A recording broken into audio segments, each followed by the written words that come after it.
அனைத்து விவசாய பெருமக்களுக்கும் வணக்கம். இன்றைக்கி நம்ம பார்த்திங்கன்னா ஒரு கத்திரிக்காய் ஃபீல்டுக்கு வந்திருந்தோம். ஸோ நம்ம ஆல்ரெடி கத்திரிக்காயில் இந்த காய்ப்புழு, நுனிக்குருத்து புழு, வெள்ளைப்பூச்சி போன்ற மேஜரான பெஸ்ட்டுக்கு என்ன மருந்து கொடுக்கலான்னு சொல்லி நம்ம ஆல்ரெடி வீடியோவில் போட்டிருந்தோம். ஸோ இன்னொரு விதமான பெஸ்ட்டு பார்த்திங்கன்னா இது இப்போ ரீசெண்டாக வந்துட்டுருக்கு. இந்த லீவ்ஸில் பாருங்களேன். ஸோ இது என்ன தாக்குதல் பார்த்திங்கன்னா அடாபீட்டல் மேலே பார்த்திங்கன்னா ஒரு புளி வச்ச மாதிரி இருக்கும். கருப்பும் பச்சையும் சேர்ந்த மாதிரி இருக்கும்.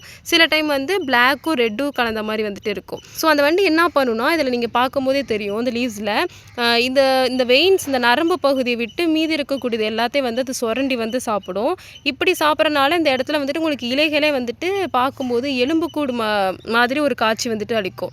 மேஜராக இது அஃபெக்ட் ஆகிருக்கு. ஸோ இது வந்துச்சுன்னா நம்ம அசால்ட்டாக விடக்கூடாது. ஏன்னா உங்களுக்கு இலைகள் மூலியமாக தான் பார்த்திங்கன்னா குளோரோஃபில் கண்டென்ட் செடிக்கு கிடைக்கும். அது மூலியமாக தான் நம்மளுக்கு உணவு உற்பத்தி ஆகும். ஸோ இது இந்த மாதிரி நடக்கிறனால உங்களுக்கு இந்த இடத்துல பூக்கள் வர்றது கம்மியாகும். நீங்களே பார்க்கும்போது தெரியும்.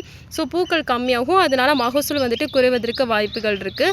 ஸோ இந்த மாதிரி உங்களுக்கும் இந்த மாதிரி ப்ராப்ளம் இருக்குது அப்படின்னா நம்ம ரிக்சோபயோட்டிக்கில் இதுக்குன்னு ஒரு ப்ராடக்ட் இருக்குது. அதான் இன்ஃபினிட்டின்னு சொல்லுவோம். ஸோ அந்த இன்ஃபினிட்டியில் பார்த்திங்கன்னா ஒரு 5 வகையான நுண்ணுயிர்கள் இருக்குது. அது நீங்கள் கொடுக்கும்போது இந்த வண்டுக்குமே ஒரு கண்ட்ரோல் கிடச்சிரும். ஸோ அது அனைத்து விவசாய பெருமக்களும் பயன்படுத்துமாறு தாழ்மையுடன் கேட்டுக்கொள்கிறேன். உங்களுக்கும் இந்த மாதிரி ஏதாவது ஃபீல்டு உங்கள் தோட்டத்திலே சந்தேகம் இருக்குது அப்படின்னா நம்ம விவசாய குழுவில் சேர்ந்து உங்கள் சந்தேகத்தை தீர்த்து கொள்ளுமாறும் தாழ்மையுடன் கேட்டுக்கொள்கிறேன். நன்றி.